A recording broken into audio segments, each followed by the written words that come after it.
السلام علیکم ورحمۃ اللہ۔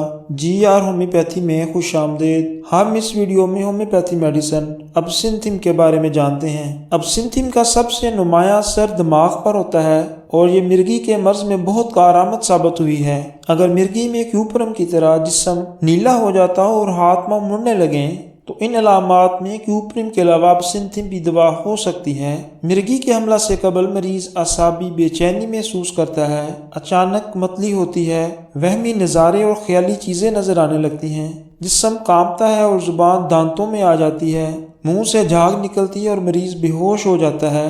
اعصابی ہیجان کے ساتھ عمومی بے خوابی بھی پائی جاتی ہے اور ہسٹریائی بیماریاں لاحق ہو جاتی ہیں۔ اس دوا سے تعلق رکھنے والی مرگی زہریلی کھمبیاں کھانے سے پیدا ہونے والے زہر کے اثر سے ملتی ہیں۔ کھمبیاں کھانے میں ہمیشہ احتیاط سے کام لینا چاہیے، کبھی خود توڑ کر نہیں کھانی چاہیے کیونکہ ان کی بعض قسمیں بہت خطرناک ہوتی ہیں جن کی پہچان ماہرین ہی کر سکتے ہیں۔ ابسنتھم کا مریض کھلی فضا اور اونچی جگہوں سے گھبراتا ہے، چکر آتے ہیں جن میں پیچھے کی طرف گرنے کا اندیشہ ہوتا ہے، مریض کی یادداشت کمزور ہو جاتی ہے اور وہ توہمات کا شکار رہتا ہے، ہر چیز سے بے پرواہ ہو جاتا ہے، خیالات پریشان ہوتے ہیں، آنکھوں کی پتلیاں غیر متوازن ہو کر مختلف سمتوں میں گھومتی ہیں، نظر دھندلا جاتی ہے اور گدی میں درد جلسیمیم سے مشابہ ہوتا ہے۔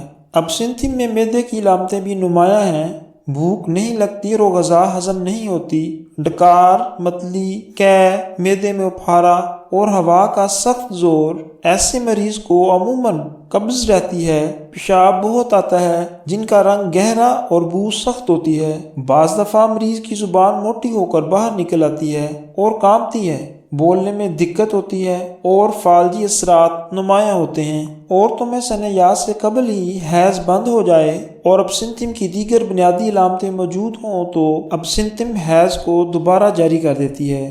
سینہ میں دل کے مقام پر بوجھ محسوس ہوتا ہے اور دل کی دھڑکن بے قاعدہ اور بہت تیز ہو جاتی ہے، گلے میں زخم اور حلق متورم، گولا پھنسنے کا احساس ہوتا ہے، پاؤں بہت ٹھنڈے، کمر اور کندھوں میں درد، اعضاء کانپتے ہیں اور تشنجی علامات نمایاں ہوتی ہیں۔